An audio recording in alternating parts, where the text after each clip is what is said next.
Hello founders, কেমন আছেন সবাই? আশা করি ভালো আছেন। ফাউন্ডার্স, আমাদের যে গতকালকে আমাদের সেকেন্ড ওয়েবিনার হয়েছিল স্যারের, সেই ওয়েবিনারে স্যার কিছু ডিটেলস বলেছে, সেটাই আপনাদের সামনে আমি বাংলা ভাষায় বলছি। যেটা হচ্ছে যে আমাদের বিগত 10 মাসে যে আমাদের সব কিছু বন্ধ ছিল, সেটা নিয়ে স্যার লাস্ট গতকালকে মিটিংয়ে ডিসকাস করার চেষ্টা করেছে, আমাদেরকে বলার চেষ্টা করেছে। এবার আমাদের স্যার এখন অবধি অন প্যাসিভকে এখন অবধি কমপ্লিট করতে পারেনি, বা কাজ কমপ্লিট হয়নি, বা কোনো কারণবশত কিছু করতে পারেনি। তার জন্য কী হচ্ছে, স্যার ফিল করতে পারছে যে আমাদের অনেক টাইম হয়েছে, আমরা ফাউন্ডাররা কোনো ইনকাম নেই বা করতে পারছে না। ফাউন্ডারদের অবস্থা খুব খারাপ, শোচনীয় অবস্থা ইনকামের দিক থেকে। অনেকের ফাউন্ডারের ভরসা, অন প্যাসিভে ভরসায় অনেকে যারা কাজ করতো, কাজও ছেড়ে দিয়েছে এই ভরসা। তাদের অবস্থা ভেবে স্যার একটা নতুন ইকোসিস্টেম একটা রেডি করেছে, কি সেটা হচ্ছে অন প্যাসিভের যে সিস্টেম আছে আমাদের ইকোসিস্টেম, সেটা তো ছিল, থাকবে, যেটা আসবে, এটা হচ্ছে টোটালি ডিফারেন্ট নতুন একটা ইকোসিস্টেম, যেটা হচ্ছে অন প্যাসিভের সাথে টোটালি ডিফারেন্ট, আলাদা। মানে আলাদা বলতে এই নয় যে অন্য কোম্পানি, এটা না, এসআরই তৈরি করেছে, এসআরই, ঠিক আছে। তো এই সিস্টেমটা আমাদের হাতে এখন তুলে দিয়ে আমরা যাতে এখান থেকে ইনকাম করতে পারি, আমরা যাতে ইনকাম করে এখান থেকে আমাদের ফাইন্যান্সিয়াল কন্ডিশনটাকে ঠিক করতে পারি, যার জন্য উনি একটা নতুন ইকোসিস্টেম তৈরি করে আমাদেরকে তুলে দেওয়ার চেষ্টা করছে আগামী 60 ডেজের মধ্যে। তাহলে অন প্যাসিভের কাজ যেদিন কমপ্লিট হবে, 6 মাস, 1 বছর, 1.5 বছর, 2 বছর, যেদিন কমপ্লিট হবে সেই দিন অন প্যাসিভে আসবে, সেই দিন এই সিস্টেমটা, এখন যে সিস্টেমটা আসবে সেটা এটার সাথে মার্জ হয়ে যাবে। এবার অনেকেরই প্রশ্ন থাকবে, আবার নতুন কোম্পানি, আবার কি? স্যার চাইছে যে আমাদের ইনকামটা শুরু হোক, যেটা স্যারের ভাষায় বোঝা গেল। এবার এখানে প্রশ্ন হচ্ছে যে আমরা কি তাহলে আবার নতুন করে আমাদের কি আইডি অ্যাক্টিভেট প্যাকেজ পারচেস করতে হবে? আমাদের কি আবার নতুন করে প্রোডাক্ট কিনতে হবে? কি প্রোডাক্ট?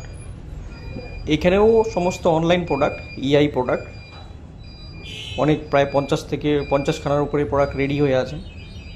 যেই প্রোডাক্টগুলো এই প্যাকেজের মধ্যে থাকবে। ইনকাম অন প্যাসিভে যে আমাদের কমিশন স্ট্রাকচার ছিল, যে আমাদের লেআউট ছিল, তার থেকেও কিন্তু বেশি ইনকাম এই সিস্টেমে রাখা হয়েছে। আর এখানে বারবার ইনকাম আসবে। কিন্তু প্রশ্ন ওইখানটাই যে আমাদের কি প্যাকেজ বাই করতে হবে, আইডি অ্যাক্টিভেট করতে হবে? আর আমাদের কি যে টিম আমাদের অন প্যাসিভে ছিল, সেই টিম কি এখানে আসবে? এটা একটা প্রশ্ন সবার কাছে রয়েছে, আমার কাছেও আছে।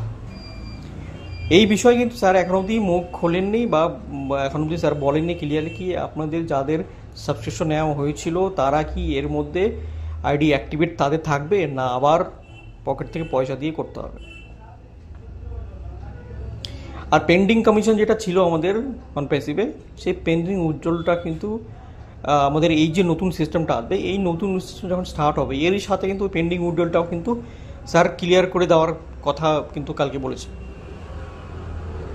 এবার যদি আমাদেরকে নতুন করে প্রোডাক্ট পারচেস করতে হয়, তাহলে আমরা ফাউন্ডাররা মতামত কি?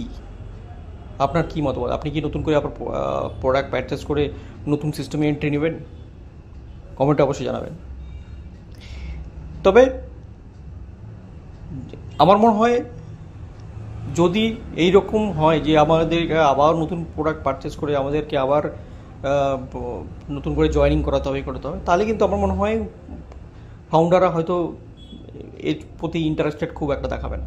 কারণ ফাউন্ডারদের ফাইন্যান্সিয়াল কন্ডিশন এমনি খারাপ, এখন যদি আবার প্রোডাক্টের টাকা দিতে হয় তাহলে কিন্তু আমার মনে হয় না কেউ আগাবে। এখন যদিও এটার বিষয়ে স্যার এখনও বলেননি যে আমাদের কি নতুন পয়সা দিতে হবে, বা আমাদের কি অটোমেটিক আমাদের আগের থেকেই অ্যাক্টিভেট হয়ে থাকবে, কারণ আমরা অলরেডি পয়সা দিয়ে রেখেছি সাবস্ক্রিপশনের জন্য। এটা হয়তো নেক্সট 1-2টা মিটিংয়ে হয়তো আমরা জানতে পারবো। আবার এটাও আছে যে এই যে সিস্টেমটা আসছে, এই সিস্টেমটা আমাদের কি কম্পালসারি করতেই হবে? সম্পূর্ণ ব্যক্তিগত আমাদের উপরে ডিপেন্ডেন্ট। আমাদের যদি মনে হয় আমরা করব, বা আমার যদি মনে হয় আমি করব, আমি নাও করতে পারি।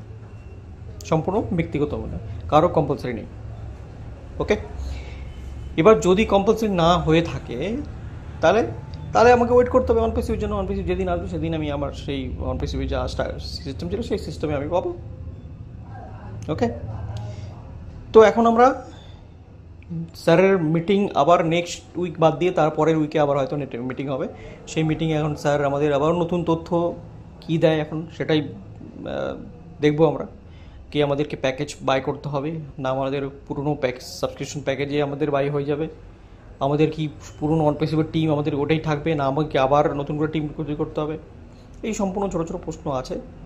তবে গতকালকে স্যারের যে মিটিংয়ে যে স্যারের যে দৃষ্টিভঙ্গি ছিল যার একটু অন্যরকমই ছিল, কনফিডেন্সলি ছিল। এবং স্যার এখন প্রতিনিয়ত মিটিংয়ে আসবেন। এবার অনেকের এটাও প্রশ্ন আছে যে স্যার এতদিন ছিল না হঠাৎ করে এখন কেন আবার প্রশ্ন, তাহলে কি আবার নতুন করে কোনো টাকা নেওয়ার কোনো মানে নতুন কোনো সিস্টেম তৈরি করলো কি? আপনি যেখানে আছেন আমিও সেখানে আছি, সেটা আমারও একটা বড় প্রশ্ন যে আমরা কি এই নতুন সিস্টেমে কি আমাদের যাওয়া উচিত কি যাওয়া উচিত না। সবাই কমেন্টে জানাবেন আর নেক্সট মিটিং অবশ্যই অ্যাটেন্ড করবেন।